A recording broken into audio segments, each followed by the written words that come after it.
అందరికీ నమస్కారం. ఈరోజు మనం చెప్పుకుంటున్న టాపిక్ ఆత్మ యొక్క స్థితులు, పంచాత్మలు.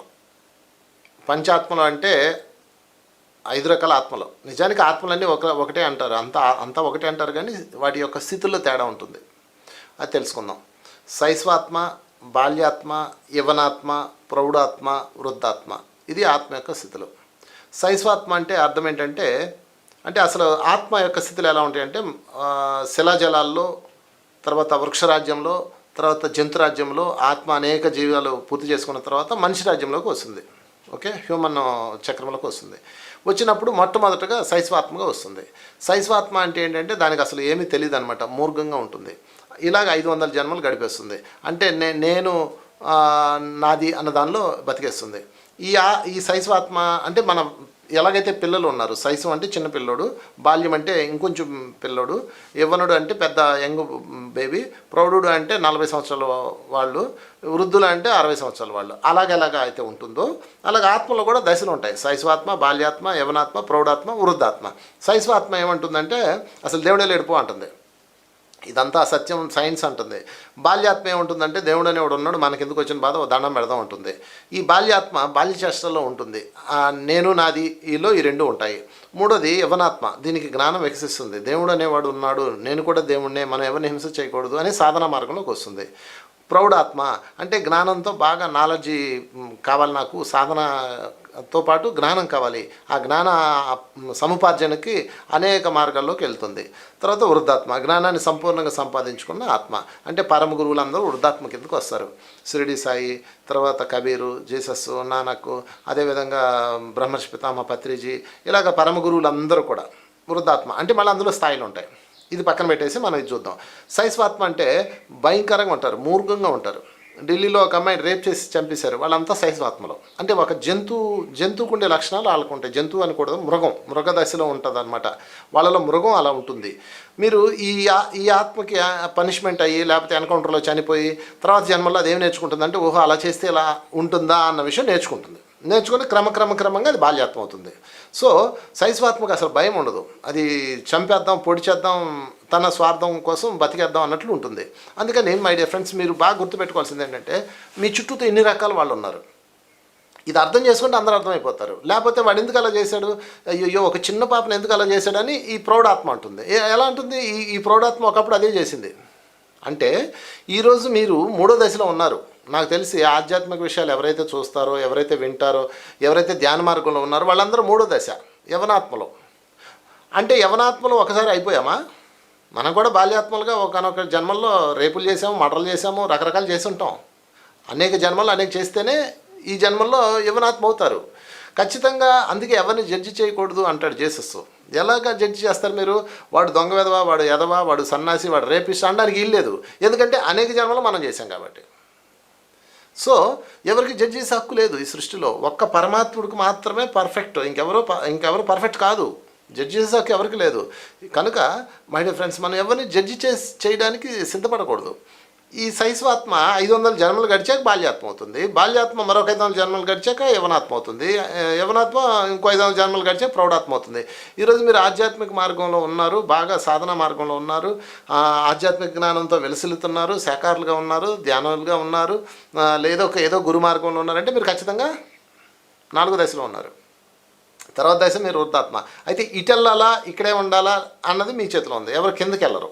ఇక్కడే ఉండాలా అంటే 4th స్టేజ్లో ఉండాలా, 5th స్టేజ్కి వెళ్ళాలా అన్నది మీ చేతిలో ఉంటుంది. మీరు ఎదగకపోతే నెక్స్ట్ జన్మ కూడా 4thలోనే జన్మిస్తారు. చాలా రేర్గా కిందకి వెళ్తారు. ఎందుకంటే ఇక్కడ యవనాత్మలు కానీ, లేకపోతే ప్రౌఢాత్మలు కానీ, లేదా 3వ దశలో కానీ 4వ దశలో ఉన్న ఆత్మలు ఏం జరుగుతాయి అంటే, ఈ కింద ఆత్మల్ని జడ్జి చేస్తూ, విమర్శిస్తూ, వాడు అలాంటి ఎదవా, వీడిలాంటి ఎదవా అంటూ ఉంటారు. దాంతో వాళ్ళ తర్వాత జన్మలో మళ్ళీ కిందికి వెళ్ళాల్సి ఉంటుంది. సో మై డియర్ ఫ్రెండ్స్, గుర్తుపెట్టుకోండి, ఇక్కడ వీడి యొక్క స్థితిని బట్టి వాడు ఉంటాడు. ప్రతి ఒక్క వాళ్ళ జీవితంలో ఈ 5 ఉంటాయి. మీ జీవితంలో వృద్ధుడైన ఒక గురువు ఉంటాడు, ప్రౌఢుడైన ఒక మాస్టర్ ఉంటాడు. మీరు అనుకుందాం, ఎందుకంటే మీరు అందరూ ధ్యానం చేస్తున్నారు, ఆధ్యాత్మిక మార్గంలో ఉన్నారు. ఈ ఛానల్ చూస్తున్నారు అంటే మీరు ఆధ్యాత్మిక వ్యక్తులు అయితే చూస్తారు, లేకపోతే నా ప్రోగ్రామ్ ఎందుకు చూస్తారు మీరు అంటే మీరు ఆధ్యాత్మిక వ్యక్తులు. అంటే యవనాత్మలో సందేహమే లేదు. కానీ మీ కింద ఉన్న శైశవాత్మలో అంటే మీ ఫ్యామిలీలోనే ఉంటారు. ఒక శైశవాత్మ ఉంటుంది, ఒక బాల్యాత్మ ఉంటుంది. వాళ్ళు మిమ్మల్ని విమర్శిస్తూ ఉంటారు, మీ మీద రాళ్ళేస్తూ ఉంటారు, డబ్బులు సంపాదించి అంటారు, ధ్యానవతల భార్య అంటారు, మాంసం ఉండి అంటారు, రకరకాలుగా అంటారు. కానీ మీరు ఇక్కడున్న మీరు వీళ్ళిద్దరిని అర్థం చేసుకోవాలి. ఎందుకంటే వాళ్ళిద్దరు మిమ్మల్ని అర్థం చేసుకోలేరు. పిల్లలు ఎప్పుడూ కూడా పెద్దవాళ్ళని అర్థం చేసుకోలేరు, పెద్దవాళ్లే పిల్లల్ని అర్థం చేసుకోవాలి. కనుక ఈ శైశవాత్మ అనేక రకాలుగా మిమ్మల్ని టార్చర్ చేస్తుంటుంది. మీ కుటుంబంలోనే ఉండొచ్చు, పక్కన ఉండొచ్చు. బాల్యాత్మ కూడా కొంచెం బెటర్ ఆత్మ. యవ్వనాత్మ అయిన మీరు మాత్రం వీళ్ళిద్దరిని అర్థం చేసుకోవాలి. వీళ్ళిద్దరిని విడిచిపెట్టేసి మీ దృష్టి అంతా మీ పైన ఉన్న ఆత్మల మీద పెట్టాలి. అంటే మీ మాస్టర్స్ మీద లేదా మీ గురువుల మీద పెట్టాలి. సో ఈ విధంగా పెడితేనే మీరు ముందుకు వెళ్తారు, లేకపోతే అక్కడే ఉంటారు. ఇక్కడ నుంచి ఇక్కడికి రావడానికి 1500 జన్మలు పట్టింది మీకు. వాళ్ళకి ఇంకా 500 జన్మల్లోనో 300 జన్మల్లోనో ఉన్నారు. సో వారికి మీరు ఏ విధంగా అర్థమవుతారు? 2, మీరు వాళ్ళని తప్పు పడుతున్నారు. మీరు ఎందుకు ఇలా చేస్తున్నారు, మీరు ఎందుకు అలా మాట్లాడుతున్నారు, మీరు ఎందుకు అలా తిడుతున్నారు, మీరు ఎందుకు అలా మాంసం తింటున్నారు, మీరు ఎందుకు అలా హింస చేస్తున్నారు అని మీరు తిట్టడానికి హక్కు లేదు మనకి. ఎందుకంటే మనం కూడా అలాగే అనేక జన్మల్లో ఉన్నాం. సో మై డియర్ ఫ్రెండ్స్, వాడు రేపులు చేయనండి, మటలు చేయనండి, దానికి చట్టం ఉంది, దానికి సమాజం ఉంది, దానికి ఒక వ్యవస్థ ఉంది, వాళ్ళు చూసుకుంటారు. మనం ఎవరిని జడ్జి చేయకూడదు. ఒకని ఎన్కౌంటర్ చేయగానే ఎంత ఆనందం ప్రజలకి. ఈ ఆనందించే ప్రజలందరూ ఆనందంతో వాళ్ళందరూ జెన్యూన్ కాదు కదా. మనందరూ ఎక్కడో చోట తప్పులు చేశాం కదా. కనుక మై డియర్ ఫ్రెండ్స్, చట్టాన్ని చేతుల్లో తీసుకోకూడదు అన్నది అత్యంత ప్రధానమైన సూక్తి ఇది. ఎందుకంటే మనకు హక్కు లేదు. అదే దానికి ఒక వ్యవస్థ ఉంది, వాళ్ళు చేయాలి. వీడు ఇలాంటి వాడు రేపిస్టు, వాడు అమ్మాయిని ఇలా చేశాడు, లేకపోతే వాడు హత్య చేశాడు, వాడు దొంగ అనే హక్కు మనకు లేదు. ఎందుకు లేదంటే మనం క్రితం జన్మలో చేశాం కాబట్టి. ఇది బాగా గుర్తుపెట్టుకోవాల్సిందే. మీకు ఒక ఎగ్జాంపుల్ చెప్తాను. శ్రీరామచంద్రుడు ఒకరోజు ఫక్కుమని నవ్వాడు. ఎందుకు నవ్వాడు ఆ సంఘటన ఏంటో మీకు చెప్తాను. ఒకరోజు శ్రీరామచంద్రుడు లంక మీద దాడి చేసే సమయంలో లంక కోట బయట, అంటే సముద్రం దాటి ఆంజనేయుడు, సుగ్రీవుడు, సో మెంబర్స్ అందరూ వచ్చి బయట టెంట్లు వేసుకున్నారు. రేపొద్దునే లంక మీద దాడి చేయాలి. ఆ సమయంలో ఏమని జరిగిందంటే, రావణాసుడితో ఆయన తమ్ముడు విభీషణుడు గొడవ పెట్టుకున్నాడు. నువ్వు ఎంత చేయబట్టే కదా వాళ్ళందరూ వచ్చారు, ఎవడెవడో భార్యను తీసుకొచ్చి పెట్టావు, వాళ్ళందరూ యుద్ధాలకు వస్తున్నారు, ఇది అధర్మం, అతని భార్యను అతనికి ఇచ్చే, రాముడు భార్యను రాముడికి ఇచ్చా అని చెప్పేసి విభీషణుడు అడ్డం తిరిగితే రాముడు శక్తివంతుడు, నీకు తెలియదు, చంపేస్తాను నేనని కూడా చెప్తాడు. కానీ రావణాసుడు వినిపించుకోకుండా విభీషణ్ణి సస్పెండ్ చేస్తాడు తన మంత్రివర్గంలో నుంచి. అంతేకాదు బయటికి తోసేస్తే అప్పుడు విభీషణుడు అన్నని ఎదిరించేసి రాముడి దగ్గరకు వస్తాడు. రాముడి దగ్గరకు వచ్చి, రామ, మా అన్నకు నేను వ్యతిరేకించి వచ్చాను, మా అన్న అధర్మంలో ఉన్నాడు, సో నన్ను మీ దానిలో మీరు జాయిన్ చేసుకోండి, నేను కూడా మా అన్నకు వ్యతిరేకంగా పోరాడతాను, ధర్మం వైపు నేను ఉంటానని చెప్పి చెప్తాడు. రాముడు ఏం చేస్తాడంటే సమావేశం ఏర్పాటు చేసి విభీషణుని మన మంత్రివర్గంలో తీసుకోవచ్చా అని సీక్రెట్గా సమావేశం ఏర్పాటు చేస్తాడు. ఆ సమావేశంలో ఆంజనేయుడు అండ్ సుగ్రీవుడు అండ్ సో మెంబర్స్ అందరూ ఉంటారు, లక్ష్మణుడు అందరూ ఉంటారు. శ్రీరామచంద్రుడు చెప్తాడు, విభీషణుడు మన వైపు వచ్చాడు, ఇలాంటి సమయంలో అతను రావడం మనకు ఎంతో ఉపయోగం కూడాను, అతను మన మంత్రివర్గంలో పెట్టుకుందామా, యుద్ధం రేపటి నుంచి ప్రారంభమవుతుంది కదా, లంకలో ఎక్కడెక్కడ ఏమేమి ఉన్నాయో విభీషణుకు బాగా తెలుసు కాబట్టి మనం పెట్టుకుందామా అని చెప్పేసి అంటాడు. అనగానే అందరూ ఎస్ అంటారు. లక్ష్మణుడు ఎస్ అంటాడు. ఆంజనేయుడు అయితే శ్రీరామ నువ్వే చెప్తే అదే అంటాడు. ఆయనకి ఇంకా వేరే ఆలోచన ఉండదు, రాముడు ఏది చెప్తే అదే. కానీ అందరూ ఎస్ అంటే ఒకడు మాత్రం నో అంటాడు. ఎవడో ఒక్కడు? సుగ్రీవుడు ఏమంటాడంటే, శ్రీరామచంద్ర ప్రభు ఒకసారి ఆలోచించు, ఆపత్కాలంలో అన్నకు తోడుండకుండా అన్నకు వెన్నుపోటు పొడిచి మన దగ్గరకు వచ్చాడు, సొంత అన్ననే వెన్నుపోటు పొడిచి వచ్చాడు, వీడు రేపు మనతో ఉంటాడని నువ్వు గ్యారెంటీ ఇవ్వగలవా, వీడిని నమ్మచ్చా మనం, ఏ విధంగా నమ్మచ్చు అని అంటాడు.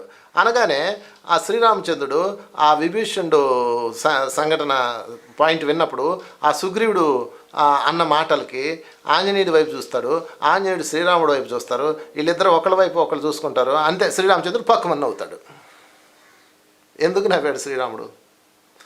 ఎందుకు నవ్వాడంటే, సుగ్రీవుడు కరెక్ట్గా ఒక 6 నెలల క్రితం ఏమో తన సొంత అన్నకు ద్రోహం చేసి రాముడి చేత వాలిని చంపించి రాజ్యాన్ని కైవసం చేసుకున్నాడు.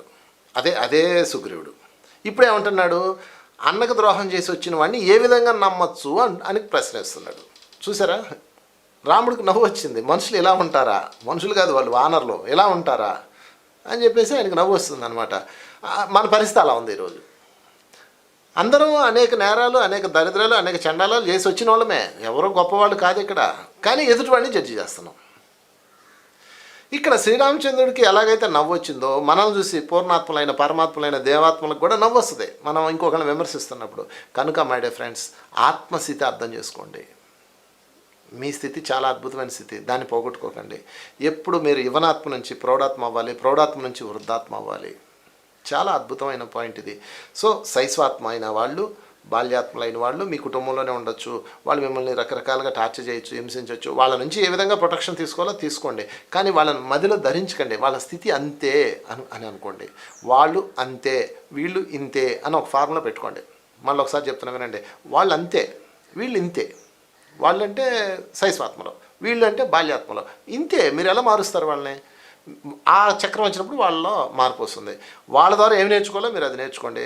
వాళ్ళని పట్టించుకోకండి, వాళ్ళని క్షమించేయండి.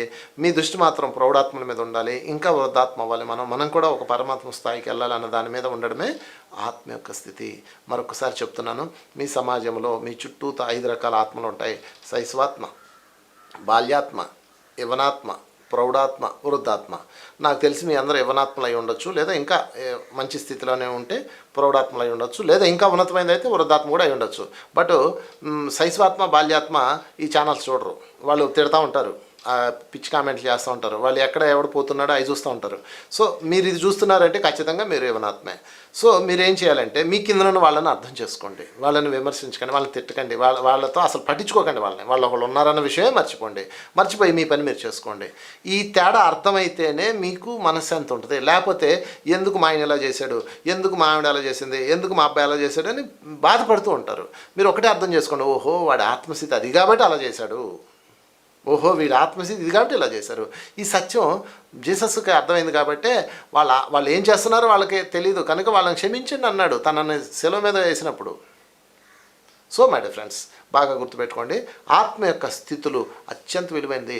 నిరంతరం మీ ఎరుకులో ఉండాలి. ఒక వ్యక్తి ఇలా ప్రవర్తిస్తున్నాడంటే ఓహో వాడు ఆత్మస్థితి అది కామలు అనుకోవాలి. అంతే మీరు రిలీజ్ అయిపోతారు. లేకపోతే వాళ్ళతో యుద్ధం చేస్తారు, ఇంకా కొత్త సమస్యలు సృష్టించుకుంటారు. మీ ఆత్మ యొక్క స్థితిని మీరు పాడు చేసుకుంటారు. కనుక మరొకసారి గుర్తుపెట్టుకుందాం, శైశవాత్మ, బాల్యాత్మ, యవనాత్మ, ప్రౌఢాత్మ, వృద్ధాత్మ, పరమాత్మ. ఇంకా పై లెవెల్స్ ఉంటాయి, అది పక్కన పెడదాం. భూలోకంలో ఈ 5 రకాలు ఉంటాయి. ఈ 5 రకాల సోల్స్లో మనం వృద్ధాత్మ అవ్వాలి. వృద్ధాత్మ అంటే యోగి. అందుకే కృష్ణ భగవానుడు చెప్పాడు, తస్మాత్ యోగి భవ అర్జున, నువ్వు అర్జెంటుగా యోగివి కానాయనా అన్నాడు. Thank you very much.